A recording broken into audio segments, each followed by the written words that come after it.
इसको एक जातिवाद का मुद्दा बना दिया और समझ से बाहर है, इसको रायता और खिचड़ी बना दिया। जब नॉलेज नहीं है तो रायता और खिचड़ी बना कैसे दिया। प्रताप सिंह खाचरियावास को कैबिनेट जो भारत सरकार के द्वारा होने वाली सभी परीक्षाओं में देख लेना चाहिए कि वहाँ पर कौन सा सुप्रीम कोर्ट का फैसला है, वहाँ पर एक्स सर्विसमैन को किस बेस पर आरक्षण दिया जाता है। बोलते हैं ये डिफेंस का मुद्दा है, उनके एक्स सर्विसमैन के लोगों का मुद्दा है, ओबीसी आरक्षण का नहीं है। तो केंद्र सरकार की भर्तियों में क्या दूसरे नियम क्यों हैं?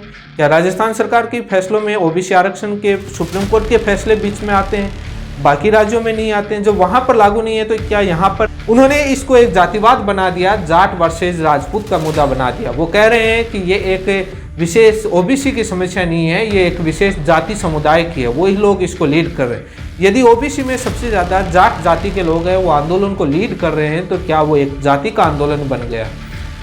मेरी समझ में है कि एक राजनीतिक खेल है जो आजकल मुझे लगता है जिन्होंने विरोध किया है, जिस नेता ने इस मीटिंग में, उसकी राजनीति खत्म करने की साजिश भी है ताकि आगे आने वाले चुनाव में इनका काम हो जाए। जिस प्रकार से कई विधायक कह रहे हैं कि आने वाले कांग्रेस की 17 अप्रैल 2018 पूर्व भाजपा सरकार वसुंधरा जी का जब वो अधिसूचना सही थी तो प्रताप सिंह खाचरियावास जी को बीजेपी ज्वाइन कर लेनी चाहिए और बीजेपी के टिकट से चुनाव लड़ना चाहिए। नमस्कार, आप सभी का रमेश सुरेल यूट्यूब चैनल पर बहुत हार्दिक स्वागत है। ओबीसी आरक्षण विसंगतियों को लेकर जयपुर में एक बहुत बड़ा आंदोलन हुआ, जिसके बाद राजस्थान कांग्रेस सरकार ने 48 घंटे में समस्या का समाधान करने का आश्वासन दिया। 48 घंटे में प्रशासनिक स्वीकृति तो मिल गई समस्या का समाधान करने के लिए, बट 50 दिन गुजरने के बाद भी समस्या का समाधान नहीं हुआ, कोई अधिसूचना जारी नहीं हुई। इतना समय क्यों लगा, क्यों इतने दिन लगे, इस बात को लेकर इस वीडियो में चर्चा करूंगा। कल कैबिनेट मीटिंग में इस समस्या का समाधान होने की पूरी 100% संभावना थी। कैबिनेट मीटिंग के एजेंडे में भी ये विषय शामिल था, लेकिन किसने विरोध किया, क्या बहस हुई, क्यों नहीं हो पाया? क्या आने वाली कैबिनेट की मीटिंग में इस समस्या का समाधान हो पाएगा या ये मैटर और पेंडिंग चला गया? अब इस समस्या का समाधान होने में कितने महीने और लगेंगे? इसमें रायता किसने फैलाया, किसने खिचड़ी बनाई, इस मैटर को किसने विरोध किया, इस बात को लेकर इस वीडियो में विस्तार से चर्चा करूंगा। इसी के साथ में 2018 की भर्ती में भी ओबीसी, एससी, एसटी, एमबीसी के साथ भी इस प्रकार से कुठारघात अन्याय किया गया। उस समय भी यही लोग शामिल थे, इन्होंने ये खेल किया था जिसकी वजह से उनके साथ अन्याय हुआ। पूरी की पूरी सेम घटना ऐसी की ऐसी उस समय हुई थी, लेकिन लोग कम थे तो आवाज उठ नहीं पाई। वो कौन सी घटना थी, कौन लोग शामिल थे, इस बात को लेकर के भी इस वीडियो में चर्चा करूंगा। ओबीसी आरक्षण विसंगति को लेकर पिछले 12 महीने से बेरोजगार छात्र आंदोलन कर रहे हैं। तमाम विधायक, मंत्री, नेताओं के पास चक्कर लगा रहे हैं, लेकिन समस्या का समाधान नहीं हो पा रहा है। आश्वासन मिल रहा है। आखिरकार बड़ा आंदोलन हुआ तो उस समय कहा गया कि 48 घंटे में आपका समाधान हो जाएगा।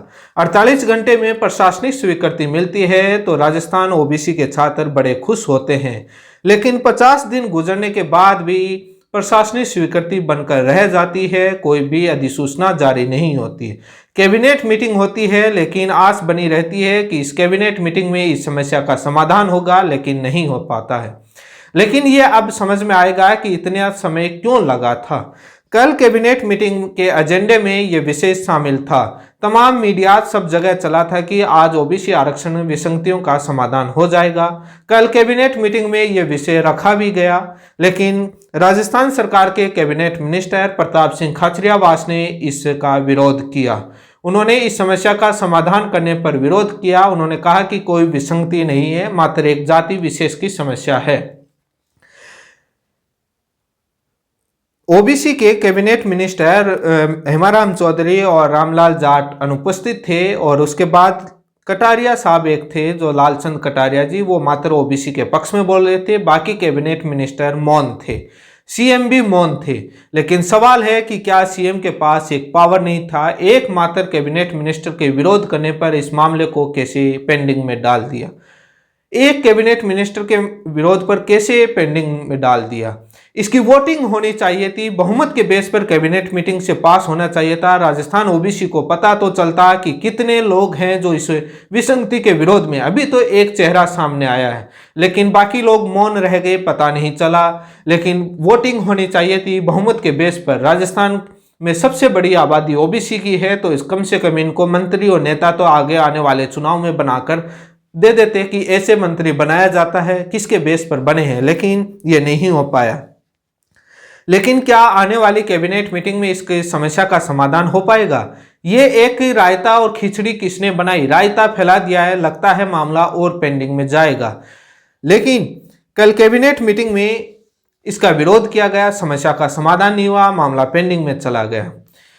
लेकिन इसका विरोध क्यों हुआ? इससे पहले भी एक घटना 2018 में हुई। रीट 2018 की रीसफल का मामला था, जिसमें कई शिक्षा विभाग के सचिव और कई अधिकारी निदेशालय के मिलकर के, और इसमें एक बेरोजगार संगठन के नेता भी थे, उन्होंने मिलकर के और नियम कायदों को ताक पर रख करके वेटिंग जारी करवा दी, जिसकी वजह से ओबीसी, एससी, एसटी, एमबीसी को नुकसान हुआ। ओबीसी की मेरिट जनरल से ज्यादा रह गई। लेकिन इस समस्या का उसमें एक जो आजकल बेरोजगार संगठन के जो नेता हैं, सबसे ज्यादा हाईलाइट रहते हैं, सबसे ज्यादा फॉलोअर हैं, वो ही उसमें शामिल थे। पर्दे पीछे थे, सामने कुछ और बोलते थे और पर्दे के पीछे अलग गेम था। जब इस मामले को लेकर ओबीसी के तमाम छात्र सरकार के पास गए, उस समय इस समस्या का समाधान करने के लिए उस समय जो शिक्षा मंत्री गोविंद सिंह डोटासरा जी थे, उन्होंने उस समस्या का समाधान करने के लिए फाइल के लिए पुटअप किया। उसके बाद समस्या का समाधान करके फाइल को सीएमओ में भिजवा दी और उन्होंने ट्वीट भी कर दिया था कि समस्या का समाधान कर दिया है, न्याय मिलेगा, नियमों के बेस पर सब कुछ काम होगा। जैसे ही उस बेरोजगार संगठन के नेताओं को पता लगता है और उसके बाद वो प्रताप सिंह खाचरियावास के पास छात्रों को भेज देते हैं। प्रताप सिंह खाचरियावास क्या करते हैं कि सीएमओ में उस फाइल को वापस विड्रॉ करवा देते हैं और विरोध करते हैं। ऐसा तमाम जगह जो उस समस्या को लेकर जो जुड़ रहे थे वो छात्रों ने बताया और तमाम सोर्सेज से और सोशल मीडिया से मालूम चला कि उन्होंने उस फाइल को वापस विड्रॉ करवा दिया, जिसकी वजह से रीसफल जारी नहीं हो पाया और उसके बाद वेटिंग जारी हो गई और ओबीसी, एमबीसी, एससी, एसटी के साथ बहुत बड़ा अन्याय हुआ। लेकिन ये गलत था। यदि वास्तव में उनका रोल था प्रताप सिंह खाचरियावास कैबिनेट मिनिस्टर का, तो बहुत बड़ा गलत था। लेकिन ये ऐसा बताया जा रहा है कि उन्होंने ही किया, लेकिन मैं इसकी पुष्टि पूर्णतया नहीं करता। लेकिन ऐसा हुआ था, ये बात सत्य है कि गोविंद सिंह डोटासरा जी ने ट्वीट कर दिया था और फाइल पुटअप हो गई, फाइल बन गई और रीसफल के लिए और नियमों के बेस पर भर्ती करने के लिए सीएम के पास भी जा चुकी थी, सीएमओ में। उसके बाद रिटर्न हुई। अब कैसे हुई, अब आप समझ सकते हैं कि अभी कौन इस ओबीसी आरक्षण की विसंगति के विरोध में हो सकता है, वो लोग भी उस समय हों। लेकिन कुछ दोगले लोग भी हैं, उस समय ओबीसी का हक मार रहे थे, आज वो ओबीसी को न्याय दिलाने की बात कर रहे हैं। बड़ी शर्म की बात है। उस समय छात्र कोर्ट में भी गए और वो जब शहीद स्मारक पर आंदोलन चलता था, उस समय वेटिंग वालों का आंदोलन चलता, बोलते कि ये जी वहां पर हाईकोर्ट में फैसले में जाए, सुनवाई में जाए और जो कोर्ट फैसला करेगा। लेकिन वहां पर बाकी मंत्री और विभाग के अधिकारियों के पास क्या बात जाकर बोलते थे, सबको मालूम है। उस रीसफल के आंदोलन में बाहरी राज्य के छात्र थे, लेकिन वो संगठन के नेता कहते हैं बाहरी राज्यों का कोटा निर्धारित किया जाए। उनके आंदोलन में बाहरी राज्य के छात्र शामिल थे, बाहरी राज्य के लोगों को जनरल के अंदर नौकरी दिलवा रहे थे। ये कैसा संगठन है, समझ से बाहर है। लेकिन वहां पर आंदोलन चल रहा था वेटिंग रीसफल को लेकर और उन्हीं को लीड किया जा रहा था, सबको मालूम है। और बाहरी राज्य के कोटे को खत्म करने की बात करते हैं, ओबीसी आरक्षण को न्याय दिलाने की बात करते हैं, लेकिन एक तरफ ओबीसी आरक्षण का विरोध करते हैं, अंदर ही अंदर ओबीसी आरक्षण को बर्बाद कर दिया। इस ओबीसी आरक्षण की जो विसंगति है, सबसे पहले उन्हीं संगठन के नेता के पास छात्र गए थे, लेकिन उन्होंने कहा कि मैं ऐसे जातिवाद के ऐसे मामलों में, आरक्षण के मामलों में मैं बीच में नहीं आता। जब बाकी विधायक और नेताओं के पास गए तब पता लगा कि इसमें अच्छी अपनी राजनीति जम सकती है, अपना अच्छा ग्राउंड बन सकता है, भीड़ आ सकती है, तब बीच में कूद कर आ गए और उस समय साफ साफ मना कर दिया था। छात्र लास्ट में हार कर उन विधायक और उन नेताओं के पास गए थे, लेकिन ये हकीकत किसी को मालूम नहीं है। लेकिन रीट 2018 के अंदर भी सबसे बड़ा विरोध हुआ।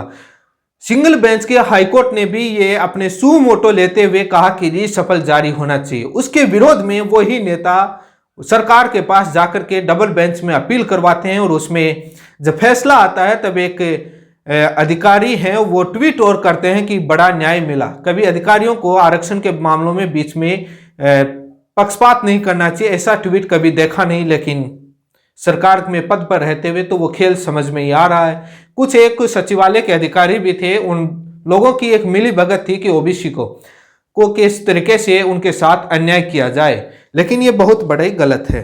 लेकिन ओबीसी आरक्षण विसंगतियों को लेकर जो कैबिनेट मिनिस्टर प्रताप सिंह खाचरियावास की जो आज मीडिया में बात हुई, प्रेस कॉन्फ्रेंस हुई, उसमें साफ सामने आ गया कि उन्होंने विरोध किया था।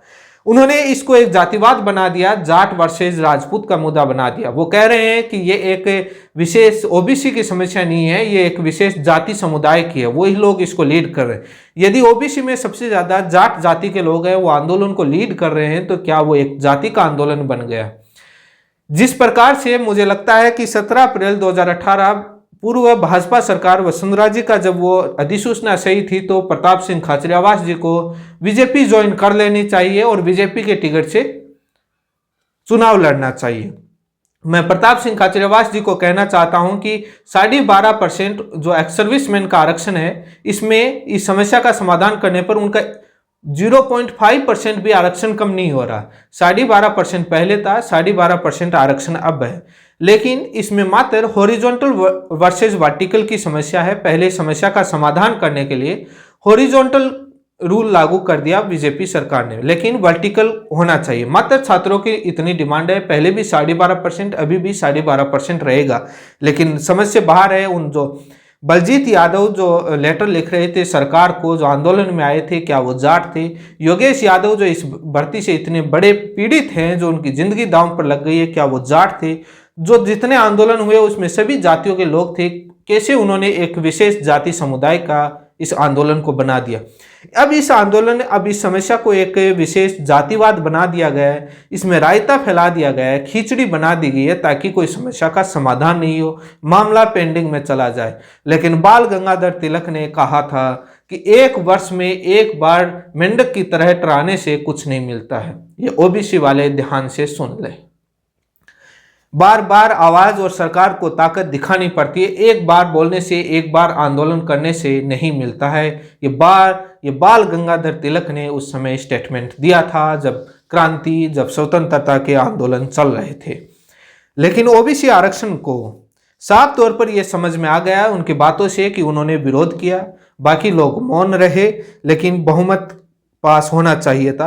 उन्होंने कहा कि सुप्रीम कोर्ट का फैसला है, जब केंद्र सरकार की सभी भर्तियों में जब एक्स सर्विसमैन के जो आदेश में वर्टिकल रूल लागू है, वहां पर कोई सुप्रीम कोर्ट का फैसला बीच में नहीं आ रहा है, तो राजस्थान में कैसे सुप्रीम कोर्ट का फैसला बीच में आ रहा है? ये समझ से बाहर है। बाकी राज्यों में सुप्रीम कोर्ट का फैसला बीच में नहीं आ रहा है, लेकिन राजस्थान में कैसे बीच में आ रहा है, ये भी समझ से बाहर है।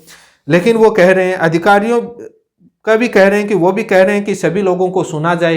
अधिकारी कौन से? वो ही बाहरी राज्य के लोग वहाँ अधिकारी बनकर बैठे हैं, वो भी एक वैसे ही कास्टिस्ट टाइप के लोग बैठे हैं। ये बार बार राजस्थान जाट महासभा के राजा राम मील बार बार कह चुके हैं कि कास्टिस्ट टाइप के लोग सचिवालय में बैठे हैं, तो वो तो यही लगाएंगे। जिस प्रकार से आज मंत्री जी का जो बयान लग रहा है, क्या उनको विधानसभा क्षेत्र में ओबीसी समुदाय के वोट नहीं मिलते?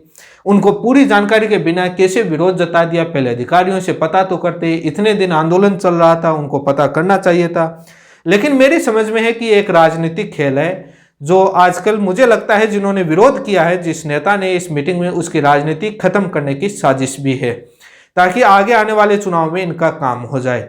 जिस प्रकार से कई विधायक कह रहे हैं कि आने वाली कांग्रेस सरकार एक फॉर्च्यूनर में बनकर रह जाएगी कांग्रेस पार्टी, वैसा हो सकता है, क्योंकि ये काफ़ी सरकार और एसीआर को लेकर सीएम को कहा कि एसीआर मंत्रियों के हमें बनने दीजिए, इस प्रकार कई बार बोल जाते हैं और कई प्रकार के बयान दिए। उसके बाद लगता है कि इनकी राजनीति को खत्म करने के लिए ये समझ नहीं पा रहे होंगे, ये खेल हो सकता है, ताकि ओबीसी के वोट नहीं मिलेंगे तो इनका थोड़ा काम हो जाएगा, कई दिन नहीं बोलेंगे, ये समझ नहीं पा रहे होंगे। ये भी हो सकता है, क्योंकि राजनीति है, राजनीति में कुछ भी हो सकता है। लेकिन उन्होंने हरीश चौधरी जी और राजा राम मील जी और तमाम नेताओं ने इस आरक्षण के लिए, इस विसंगति के समाधान के लिए जी जान से लड़ाई लड़ी, और उनकी बदौलत है कि आज मामला इस मुकाम तक पहुंचा। छात्रों ने अनेक तरीके के आरोप लगाए, उनको मालूम नहीं है कि समस्या का इतने दिन क्यों लगा। आपके समझ में आ गया होगा, अधिकारी भी बीच में इस मामले को अटका रहे थे, कई इस प्रकार से मामला अटक रहा था। आपको मालूम होगा इतना समय क्यों लग रहा था। रीट 2018 रीसफल का मामला मैंने बता दिया। ये जो आजकल आपने देखा होगा कि तमाम राजस्थान के बेरोजगार नेता एक ही ट्वीट और एक ही आंदोलन करते हैं सब जगह जाकर के, तमाम नेता तमाम संगठन, कि जल्दी से जल्दी रिजल्ट जारी करो, ज्वाइनिंग दो। उनको मालूम है कि ओबीसी आरक्षण की विसंगति का मामला चल रहा है, समाधान नहीं हुआ, तब उनका विरोध करते हैं तो बोलते हैं हम आपके साथ हैं, समाधान करो, हम कब मना कर। अरे दोगले तो मत बनो, एक स्टैंड तो रखो। शेडो पोस्ट क्रिएट कराने में पता है आपको कितनी मेहनत करनी पड़ेगी, कितने पीड़ित होंगे छात्र, क्यों इनका रिजल्ट जारी करवाने के लिए रोज रोज ज्ञापन लेकर के पहुंच जाते हो 5 लोगों को इकट्ठा करके, शर्म तो करो। तमाम संगठन के नेता इस दोगलेपन की नीति की वजह से, इस प्रकार की नीतियों की वजह से रीट 2018 के अंदर भी बहुत बड़ा जो बाहरी राज्य का कोटा खत्म करवाने की बात करते हैं, उनके आंदोलन में बाहरी राज्य के लोग शामिल थे। बड़ी आश्चर्य की बात है। और पर्दे पीछे से आंदोलन चलता है किसी बात को लेकर, और मीडिया में बयान देते हैं किसी बात को लेकर, और विभाग में और अधिकारियों के पास जाकर के असली बात रखते हैं। पर्दे के पीछे खेल होता है। और आज वो ओबीसी को न्याय दिलाने की बात करते हैं, सभी को मालूम है। लेकिन सबसे बड़ा रीट 2018 के अंदर जो रीसफल मामले में जो सबसे ज्यादा जो नुकसान पहुंचाया, जो आज जो एक मंत्री जो विरोध कर रहे, एक वो थे, एक दूसरे जो बेरोजगार संगठन के नेता थे, सबसे बड़ा रोल उन्हीं का था। और सब कुछ वो एक हाईजैक करते हैं अधिकारियों को भी और सब जगह, और उसी की वजह से ये उस समय ओबीसी SC ST के, आज भी वो मामला हाईकोर्ट में चल रहा है। एजी उस पैरवी में जाता है और एजी को पर पैरवी के पैसे मिलते हैं, आज भी वहां पर जा रहा है। और कोर्ट से फटकार भी मिली, सुमोटो को रद्द करवाने के लिए क्या क्या प्रयत्न किया। और वैसे हर भर्ती के अंदर 2 प्रकार के पक्ष होते हैं, एक प्रकार के पक्ष में शामिल हो जाते हैं और बोलते हैं कि 2 पक्ष हैं, मैं किस पक्ष में शामिल हूं, और वैसे एक पक्ष के साथ हो जाते हैं, लेकिन समझ से बाहर है। लेकिन इस प्रकार से ओबीसी जो आरक्षण से संबंधित समस्या का समाधान है होगा, लेकिन आपको ज़्यादा मेहनत करनी पड़ेगी। सोशल मीडिया और तमाम जगह हो सकता है एक बार आपको और तेज आंदोलन करना पड़ेगा, तब जाकर के इस समस्या का समाधान होगा। सरकार को झुकना भी पड़ेगा। जनता जनार्दन होता है, जिस दिन ताकत दिखाएंगे उस दिन आने वाली कैबिनेट मीटिंग में इस समस्या का समाधान हो पाएगा। लेकिन तमाम जो ओबीसी के जो नेता हैं, जो विधायक हैं, उन सभी से पत्र लिखवाएं, चाहे किसी भी जाति के हों, सभी से पत्र लिखवाएं और कैबिनेट मीटिंग के लिए पाबंद करें कि आने वाली कैबिनेट मीटिंग में भले ही एजेंडे में ये शामिल ना हो, लेकिन कैबिनेट में ये मुद्दा उठाया जाए, तब जाकर के समस्या का समाधान हो पाएगा। समझ से बाहर है कि इसको एक जातिवाद का मुद्दा बना दिया, और समझ से बाहर है इसको रायता और खिचड़ी बना दिया। जब नॉलेज नहीं है तो रायता और खिचड़ी बना कैसे दिया। प्रताप सिंह खाचरियावास को कैबिनेट जो भारत सरकार के द्वारा होने वाली सभी परीक्षाओं में देख लेना चाहिए कि वहां पर कौन सा सुप्रीम कोर्ट का फैसला है, वहां पर एक्स सर्विसमैन को किस बेस पर आरक्षण दिया जाता है। बोलते हैं ये डिफेंस का मुद्दा है, उनके एक्स सर्विसमैन के लोगों का मुद्दा है, ये ओबीसी आरक्षण का नहीं है। तो केंद्र सरकार की भर्तियों में क्या दूसरे नियम क्यों हैं? क्या राजस्थान सरकार के फैसलों में ओबीसी आरक्षण के सुप्रीम कोर्ट के फैसले बीच में आते हैं, बाकी राज्यों में नहीं आते हैं? जो वहां पर लागू नहीं है तो क्या यहां पर नहीं उसको पूरा समाधान नहीं किया जा सकता? कौन सा फैसला है मालूम नहीं है कि आरक्षण, उनको यह मालूम नहीं है कि आरक्षण में समस्या क्या है, क्या कम हो रहा है। 12.5% पहले भी था, अभी भी मिलेगा।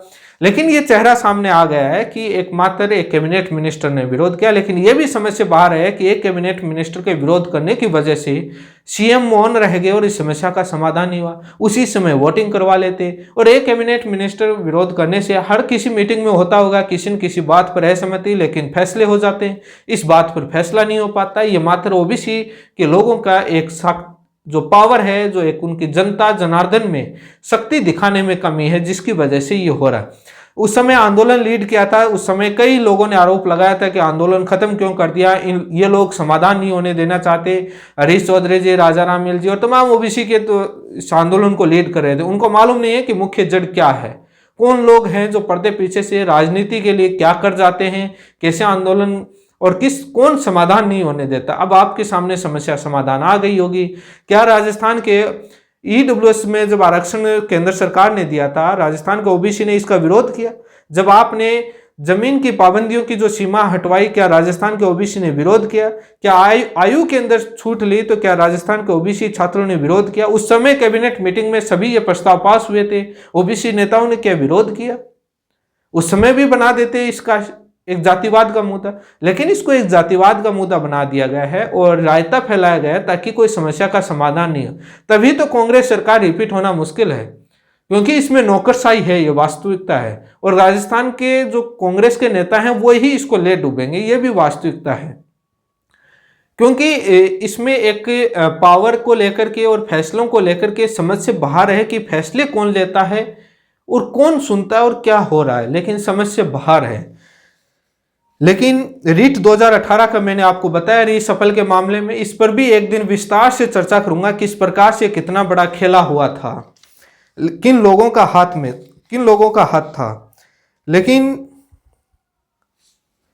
आने वाली कैबिनेट मीटिंग में तभी इसकी समस्या का समाधान हो पाएगा जब सोशल मीडिया तमाम माध्यम से सरकार को आप अपनी ताकत दिखाएंगे, तभी समाधान हो पाएगा। लेकिन मेरे समझ से बाहर है कि मुख्यमंत्री जी चाहते या नहीं चाहते, वो भी समझ से बाहर है। एक दिल्ली की आम आदमी पार्टी सरकार है, वहां पर मंत्री इतने हैं कि अधिकारियों की चलने तक नहीं देते, वहां पर नौकरशाही नहीं चलती। ये बात सही है, जब मंत्री और विधायक पढ़े लिखे होते हैं तो वहां पर अधिकारियों से कैसे चल सकती है। और यहाँ पर राजस्थान सरकार में पढ़े लिखे हैं, उसके बाद भी नौकरशाही है। ये तमाम कांग्रेस के और तमाम नेता बोल रहे हैं। लेकिन ये सामने आ गया कि विरोध किसने किया था, और इसको एक मुद्दे को रायता फैला करके, खिचड़ी बना करके इस मुद्दे को बर्बाद कर दिया गया। इस आरक्षण को क्या समस्या थी, किस प्रकार से, पूरा एक वीडियो पहले भी मैं बना चुका हूं। इसी के साथ आप सभी का बहुत बहुत धन्यवाद।